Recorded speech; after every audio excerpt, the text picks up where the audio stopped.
The prospect that white workers and black people might link up together has long been the #1 nightmare scenario for capitalism. That is why we got racial segregation for 100 years in America after the Civil War, to literally physically separate blacks and whites so they could not organize together. And for those of you who follow history, segregation was enacted during the populist movement, when poor whites and blacks started coming together. They ran a candidate for president in 1896. They took over the legislature of North Carolina and Georgia. It was a threatening movement. That's when racial segregation was instituted. And the NAACP in 1954, the lawyers for the NAA, when they filed Brown versus Board of Ed to desegregate public schools, go back and read the brief they wrote. They said segregation was instituted to divide poor white and poor black people. That's why we have to integrate schools. They put it in the context of a movement of history and of what I'm talking about right here. We are so divided that even our histories and identities are segregated. The story of Frederick Douglass and Harriet Tubman isn't just black history, it's labor history. The fight against slavery wasn't just about race, it was about labor. Slavery was a labor system. I can assure you that black people who worked 250 years without a paycheck firmly understood that slavery was a labor issue. Slavery undermined the dignity, power, and rights of all workers. Slavery made our democracy weak and unstable, mainly because it separated poor white folks from black and colored people. To this day, we put black history and labor history in separate boxes, even though we've all been fighting for the same thing.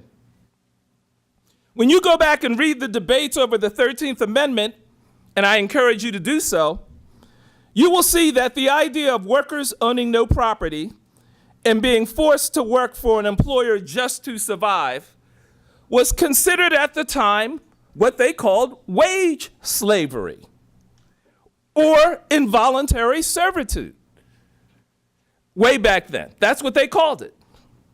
The Civil War and the 13th Amendment, which outlawed slavery and involuntary servitude, was fought for by abolitionists not just to free black people from slavery.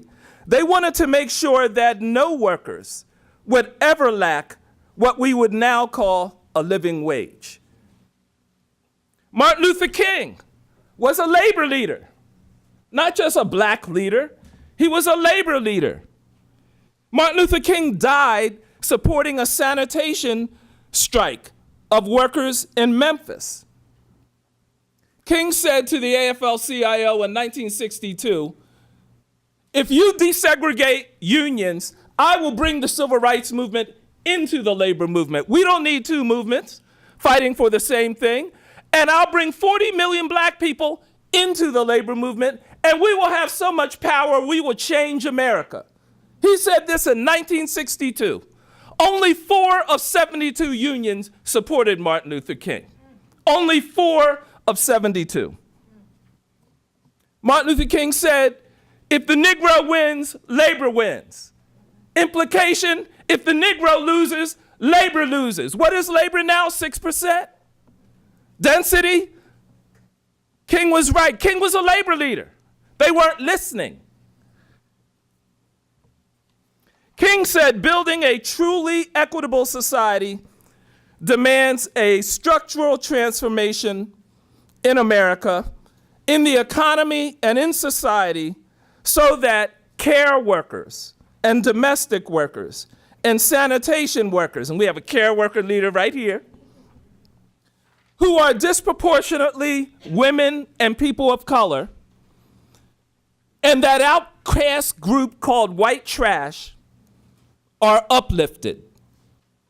This means we have to fight for organizations, including our own unions or our own cooperatives or our own community groups, to not just look out for themselves or look out for their own members, but to fight for the people who are left out.